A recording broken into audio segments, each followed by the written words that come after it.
Iran और Israel की जंग दिन प्रतिदिन भयानक होती चली जा रही है। इस पर बात करने के लिए हमारे साथ समाजवादी पार्टी के पूर्व सांसद डॉक्टर एस टी हसन साहब हैं। हसन साहब, ये बताइए, जो जंग हो रही है, जितना दोनों तरफ से बमबारी हो रही है, भारत सरकार ने ईरान से अपने लोगों को सकुशल निकाल भी लिया है, क्या कहना चाहेंगे? देखिए, ये जंग बहुत भयानक रूप इख्तियार करने जा रही है।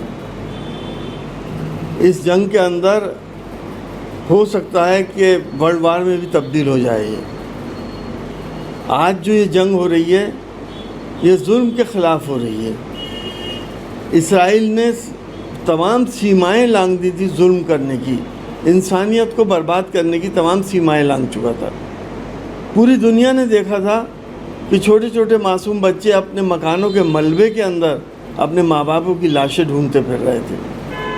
पूरी दुनिया ने देखा था कि महिलाएं कैसे मारी गईं, बुज़ुर्ग लोगों को कैसे मारा गया, अस्पतालों के ऊपर बॉम्बिंग कैसे की गई, एम्बुलेंस के ऊपर रॉकेट दागे गए, कैंपों में जो मजलूम लोग रह रहे हैं उनके ऊपर बॉम्बिंग कर दी गई।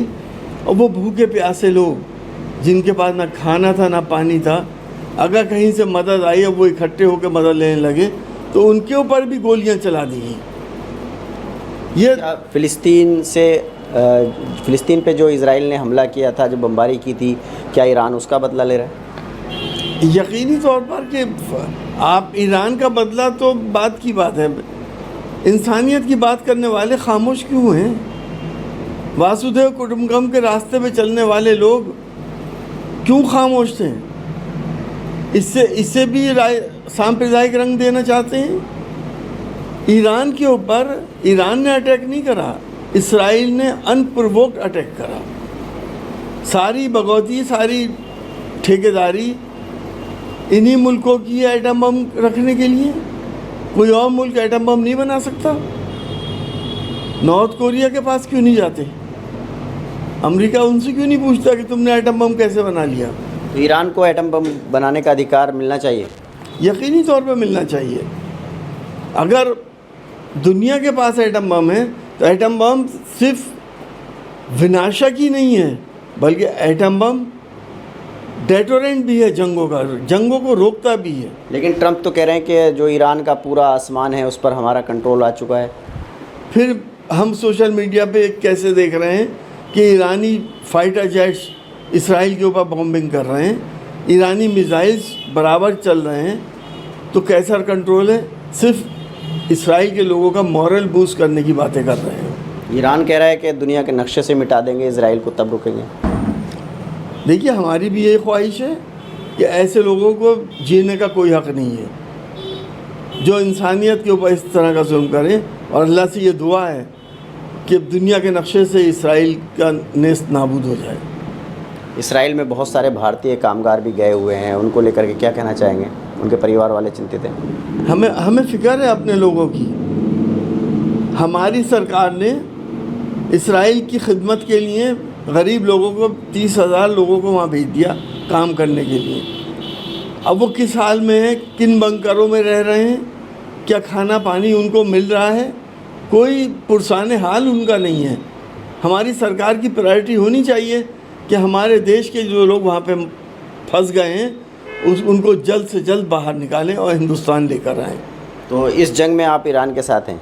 यकीनी तौर पर। मैं ही नहीं, हर इंसाफ पसंद लोग जुल्म के ख़िलाफ़ खड़े होते हैं, चाहे वो हिंदू हो, मुसलमान हो, सिख हो, ईसाई। भारत सरकार का क्या स्टैंड होना चाहिए इस पर?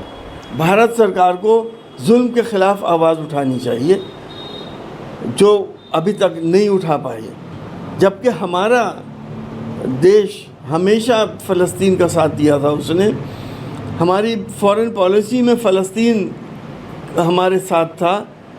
हमारे देश के बहुत बड़े लीजेंड अटल बिहारी वाजपेयी जी की खुली तकरीर है जिसमें उन्होंने कहा कि फ़लस्तीन की ज़मीन इसराइल को खाली करनी पड़ेगी। प्रधानमंत्री नरेंद्र मोदी की आज अमेरिकी राष्ट्रपति ट्रंप से फ़ोन पर बातचीत हुई है। ऑपरेशन सिंदूर के बारे में उन्होंने जानकारी दी है। वहीं दूसरी तरफ बताया जा रहा है कि आज जो पाकिस्तान के आर्मी चीफ़ हैं उनको ट्रंप ने जो है वो डिनर पर बुलाया है। तो इस डिप्लोमेसी को क्या कहना चाहेंगे? देखिए, मैं तो ये समझता हूँ और मैं अपने भारत सरकार से ये दरख्वास्त करता हूँ कि अमेरिका को अपना नाखुदा ना समझे। ये लड़ाने वाले लोग हैं। उधर उन्होंने अब वहाँ के आर्मी चीफ को बुलाया है, इधर हमारे प्रधानमंत्री से बात कर रहे हैं, और ये कब फिर हमें जंग में झोंक दें और बाकी मुल्क भी दोनों तरफ से जंग के उसमें लपेटे में आ जाएं और वर्ल्ड वार हो जाए। इसको रोकना बहुत बड़ी जिम्मेदारी है हिंदुस्तान की भी और तमाम दुनिया की भी। दुनिया का ये सबसे बड़ा गुंडा अमेरिका यही चाहता है कि इसका तो कोई कुछ नहीं बिगाड़ सकता, क्योंकि ये बहुत दूर है लोगों से। इस तरफ का इधर की दुनिया ख़त्म हो जाए।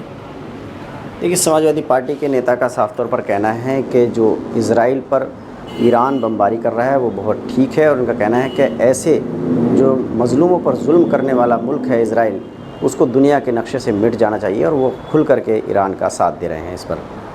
Ubaidur Rahman, ABP news network, Moradabad.